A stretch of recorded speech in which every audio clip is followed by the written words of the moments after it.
Y sí, y sí. ¿Cómo anda? Jorge Requena con nosotros. ¿Qué tal, Omar? Buen día. Con gusto. Estaba escuchando atentamente las columnas de los compañeros que me precedieron y son temas más que interesantes, ¿no? Y uno se pregunta si los temas que tienen que ver con la literatura de repente no estarían relegados a un segundo término. De todas maneras, como yo soy un amante ferviente de la literatura, creo de que indispensablemente la literatura está ligada de alguna manera con la realidad en la cual estamos, fundamentalmente con la realidad de todos los días y la historia que hace a que esta realidad sea de este modo, ¿no? Y tiene que ver con el oficio que uno ha elegido, ¿no? Y que tiene mucho de individual, pero de individual en el hecho creativo, pero que si no se nutre de las cosas que lo rodean, incluso aquella literatura que se dice fantástica, ¿no? Siempre tiene un arraigo en alguna medida mayor o menor con la realidad, tanto con la realidad cotidiana en la cual estamos inmersos de la vida común, la realidad política también y la realidad histórica también. Entonces, es bastante corriente, decía en algunas semanas anteriores en esta columna, que la gente se pregunte qué es lo que hace un escritor, ¿no? Y mucha gente cree, en buena medida y con buen criterio también, que la escritura, el hecho del escritor, el hecho de ejercer la escritura como un oficio, pasaría a ser un hobby, ¿no? Y no es así, no es así. Hobby es un buen panorama para desarrollar inquietudes, pero oficio es un panorama aún mayor que exige un cierto rasgo de alta responsabilidad y de compromiso con lo que uno hace, ¿no?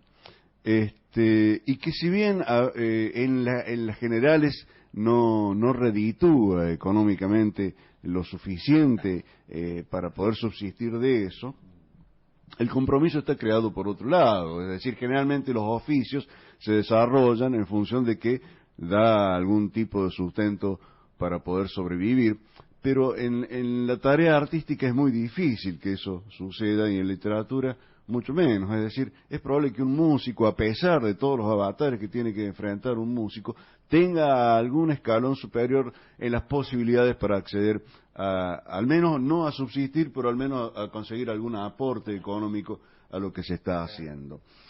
En definitiva, es un trabajo concreto que se refiere fundamentalmente al esfuerzo, es decir, el esfuerzo y la dedicación, como decía recién, y que eso no está dimensionado no en el sentido de que sea una visión peyorativa, es decir, no está dimensionado por el común de la gente, porque no se conoce, es decir, un escritor tendrá un tiempo que se sienta en su mesa y escribe en un cuaderno, no sé la fantasía que tendrá la gente, ¿no? En la computadora, y será un espacio de solaz, y no es así, es un espacio de esfuerzo, dedicación y esfuerzo, como decía recién.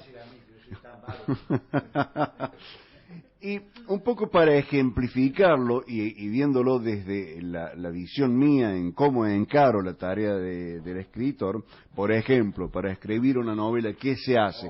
Que mucha gente se pregunta, ¿qué se hace?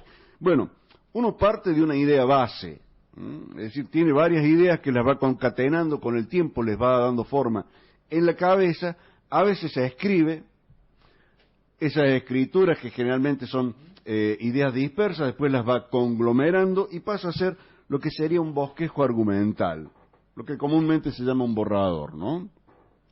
En donde uno maneja situaciones, escenarios, personajes, y una cosa que es fundamental, la investigación, que es parte de la tarea y del esfuerzo, del trabajo en sí.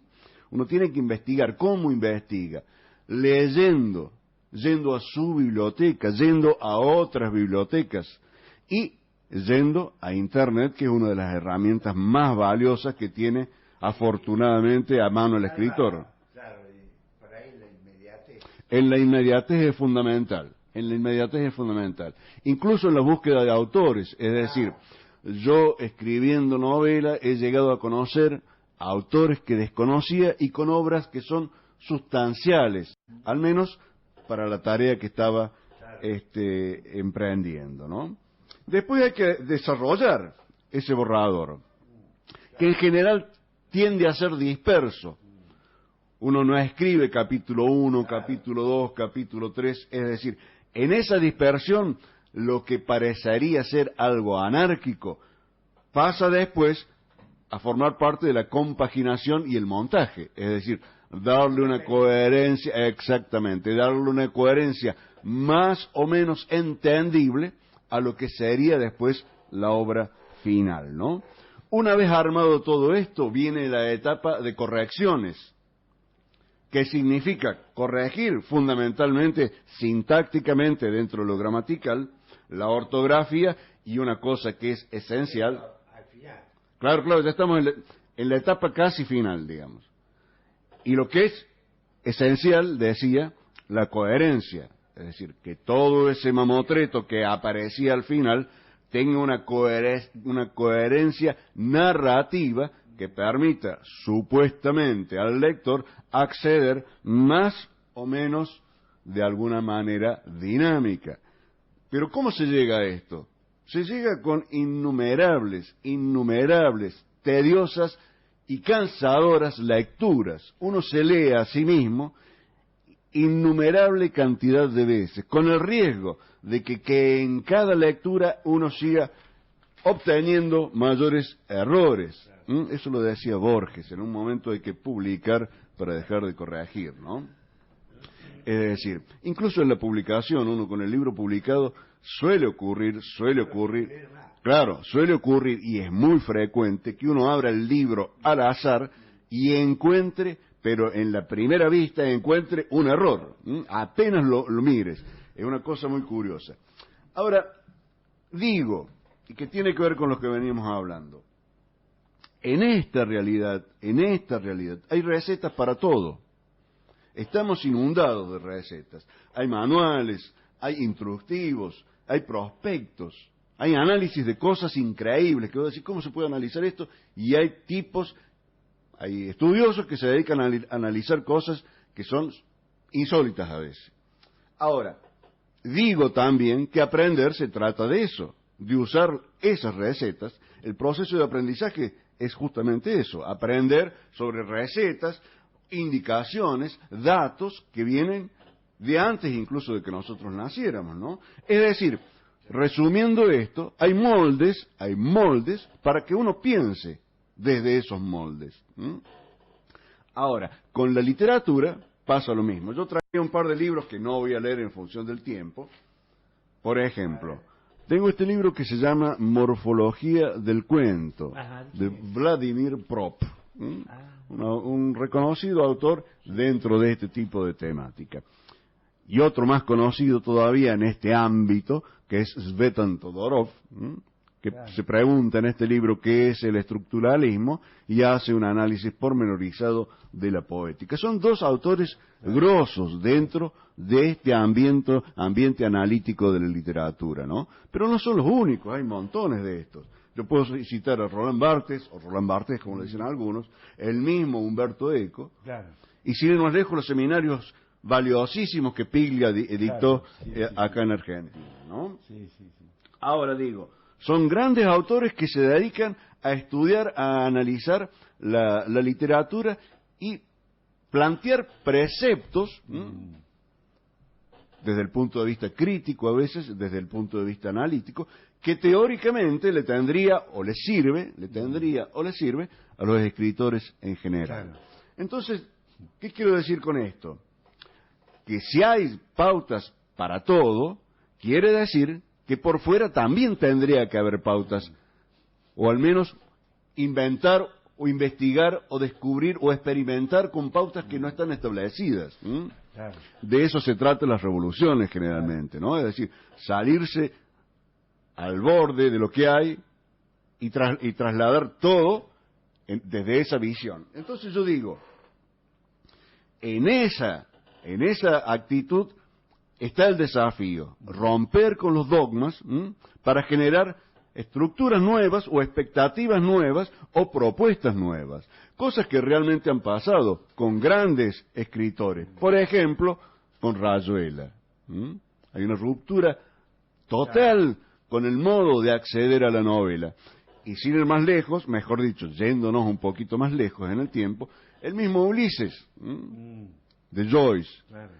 Ulises, en pleno siglo XX, rompe con la estructura tradicional de la novela, generando un entuerto. Para mí me cuesta muchísimo leer al Ulises, lo tengo ahí, lo tengo en la biblioteca puesto cara para arriba, y apenas ingreso a la biblioteca lo primero que veo es el Ulises, porque es un desafío, es decir, una especie de amor, envidia, odio, que tengo con Joyce, con ese Joyce, con el de Ulises, no con el de Dublinese, que es una maravilla, y de otras obras de Joyce. El Ulises, en mi intento más osado, he llegado hasta el 3er capítulo y no pude continuar más. Y es un libro sustancialmente grande. Yo no lo tengo el libro, leí un par de capítulos sueltos en casa de unos amigos que me había quedado a dormir y todo eso, pero yo consideré que era demasiado arduo para mí. Es terriblemente arduo, y digamos, mira que uno se mueve dentro de un ambiente donde hay muchos lectores dentro de los escritores, muchos tipos que investigan incluso, y me he encontrado con muy pocos que han leído íntegramente el Ulises. Uno de ellos es nuestro común amigo Juan Carlos Maldonado. Pero, ¿cómo? Me lo imaginaba. Claro, exactamente, ahí tienes una justificación. Entonces yo digo, si es posible que Cortázar se haya metido de manera tan osada, diría yo, y aventurada para romper con la estructura de lo que era la novela común y clásica, y hace una obra maestra como Rayuela, está abierta la posibilidad a que uno siga investigando por fuera de los dogmas, ¿no? Y esto va incluso más allá de la visión específicamente literaria, ¿no? A veces, para poder comprender las cosas, para poder comprender incluso lo rutinario, es necesario un poco salirse de la senda, bajarse a la banquina, bajarse a la cuneta, o mirar en los márgenes. Lo que comúnmente es que es bastante corriente que se diga, hay que leer entre líneas. A veces es necesario leer entre líneas para poder obtener caminos necesarios. Bueno, querido Jorge, ¿usted conoce la obra de Luis Lucci, el poeta porteño? Me ha pasado lo mismo que me acabas de decir. He leído cosas al azar y no sé dónde. No, porque estaba leyendo qué sé yo, la oveja creo que me había hablado de Es probable que por eso sí, es probable. Yo algo había conocido, pero no, la verdad que ahora la biblioteca se cumplieron 100 años de su nacimiento. Ajá, bien. Y la Biblioteca Nacional publicó la obra completa. Ah, bien. Mirá qué título que tiene. Qué hermoso. Dice, ya veremos qué hacer con los crepúsculos. A la mierda. Hay que tener ese título, ¿eh? Hay que sustentarlo con lo de adentro, le digo. Qué genial. De todas maneras... En 2 tomos está la obra completa de poesía, y otros textos y, bueno, un montón de cosas. La poesía en general a mí me gusta mucho, y cualquier poesía. Incluso me gusta hasta para ponerme odioso, ¿no? Es decir, me gusta leer poesía para disfrutarla y cuando es disfrutable, y para criticarla cuando es criticable. Pero de todas maneras me gusta la poesía desde toda la dimensión. Luis Lucci, estuve leyendo unos poemas recién a la mañana al comienzo. La verdad que me encantaron. Me gustaron a mí las cosas que leí, sí. Viste que es un tipo ciudadano, digamos, ¿no?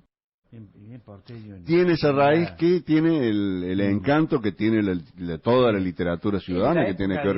Es del año 20. Claro, que tiene que ver con el tango, te digo yo, y bueno, incluso vos lees los poetas porteños y no pueden distanciarse de esa idea. Y es de la época de Hellman. Claro, bien, excelente, sí.